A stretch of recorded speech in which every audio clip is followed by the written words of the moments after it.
This is Gooney Tunes checking in with HighThoughts TV.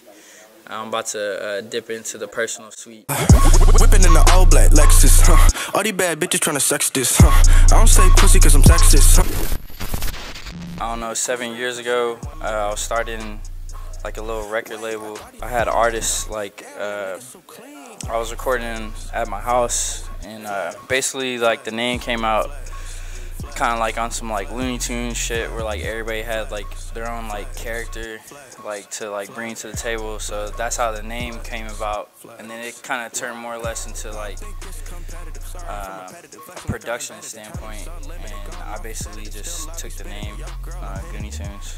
So I grew up in Rosenberg. Shit, we moved around a lot, and I was born in Liberty, Texas, and we moved around like all over the place, but I was raised in Rosenberg, Texas, and then we moved to LaPorte, Texas. So definitely shout out to LaPorte. Like questions like this is like hard. Dr. Dre, of course. Timbaland was a big inspiration when I was younger. I always fucked with Young Chop, just cause like I saw like just how like the whole Chief Keef movement and everything, that shit was dope. Lex Luger, and then of course Metro Boomin. I like London, Pierre. As far as like sound and stuff, I really like Pierre and London.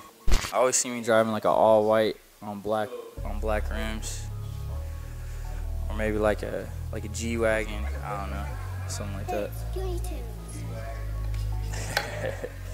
I'm gonna just be straight up. Like,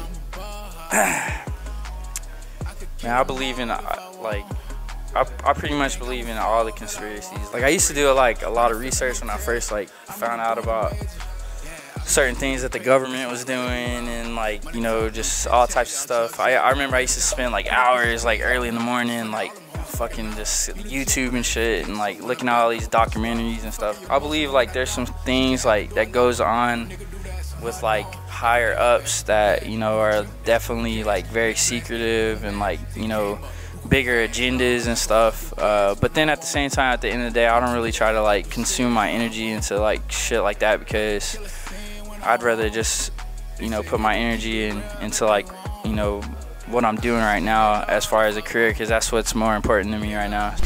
I like them old school cartoons, like the 90s cartoons and shit. Like Rocko's Modern Life, and like them old schools. $5? Man, okay, it depends on the mood. It depends on my mood. Like I'll either get like a couple of fucking 40s, or I might just get some Fiji water and like some like candy or some shit. So it just depends on like my mood. If I'm like really trying to vibe out, you know, I'll have to get the 40s and like a Red Bull. It's gonna be a long night. Let me see. Let me really think about this one thing in the world. Poverty. That's what I would get rid of. Poverty. What was growing up like for you? Shit, I'm gonna just be straight like this. Like, you can never judge a book by its cover. And you take one look at me, and you would not expect the way I grew up. The way I grew up, you know, we didn't have a lot. Like, we didn't have nothing. You know what I'm saying? Like, where I'm at right now is like a big step in my life. You know, obviously I have bigger goals, bigger, you know, dreams and stuff. But, you know, growing up, you know, the best thing that I had was like some good clothes to go to school and stuff. We never had good cars. We never lived in a good place. You know what I'm saying? My mom tried to raise me by herself. But, you know, out of all that being said, like, you know, I was actually a really happy kid. I was always like making people laugh at school. I was always like the funny one, you know what I'm saying? And it was fun. I had like good memories, you know. I played pee-wee football. That was probably one of the biggest like things my mom could have done for me, was like put me in pee-wee football. And you know, it was good. I had good memories and good friends. I actually have my own clothing brand, which is gonna be launched hopefully in like by next year, by like probably like the end of 2019. I'll basically have like an exclusive line like each season. Like I'll just make a line like X amount of, you know, materials, and then once that's all like gone, then I'll just make a whole nother line with new designs and shit. a long story short on that, like I had launched it before, like a couple years ago. I used to do like club promotions, and I teamed up with some promotion companies and stuff, and the brand is actually named after my brother, which, you know, here in, you know, Houston, he was like definitely on the come up as a designer, and he died in 1996, so shout out to him. If anybody like OGs like knew Von Luis, that's my half brother. As a little kid, I used to go to a shop, and you know, we have the same dad, we don't have the same mom, so he was a lot older than me, and but when my dad used to take me to the shop and shit, it was just like, man, it was inspirational.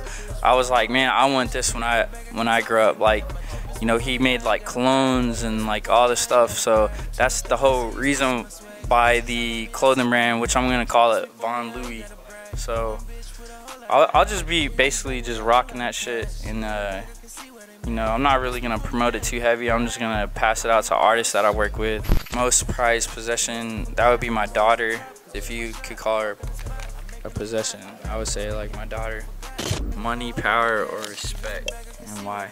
I'm just gonna say money, man, because I feel like, I know that could be a deep and it could be a shallow answer, but I mean, my reason behind saying money is because, you know, with money is gonna come respect, and as sad as it is these days, that's the truth. And so does power.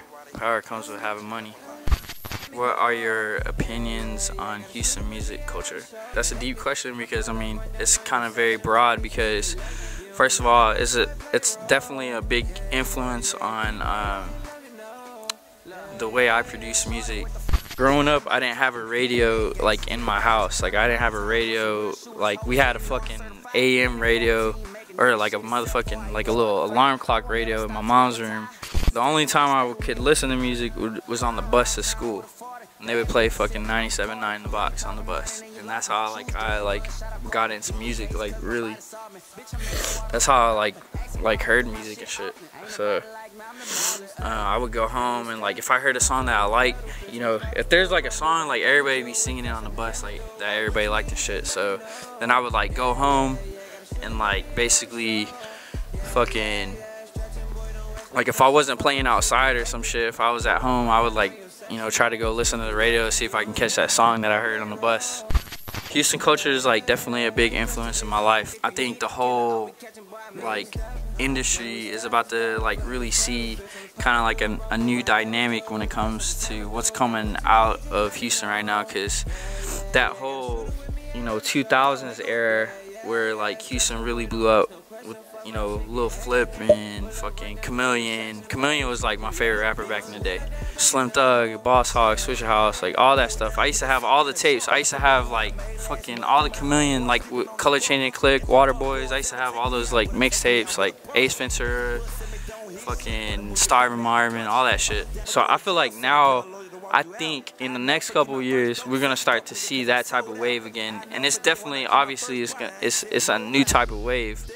But there's so much undiscovered talent right here in the city. It's just crazy, like, and you know, people are starting to shed some light, like in some magazines, and you know, I've been seeing some stuff with Genius and The Source and Complex and like shit. You know, people writing about Houston. So then we still got the OGs here. So like, you know, I feel like, you know, Houston culture is a major influence on like everything about my production. If you could make yourself a chain, what would it be? It'd be a Gooney Tunes production chain and a Von Louis chain. And shout out to my boy Johnny Boy. He works for Johnny Dane. So if you need anything, shit, you can holler at me. Best vacation I've ever taken? Best vacation. My daughter was when she was 3 months. We took her to LA, and I think that was probably my best. We had like got a little condo. We had like it had a rooftop pool, and like, I mean, she was only 3 months years old, so it was kind of like special to be able to bring my daughter like somewhere like that, you know, because I wasn't able to, you know, I didn't go to LA till I was like way older. So like for me to be able to bring her when she was like only 3 months old, I think that was probably like my best vacation I ever had.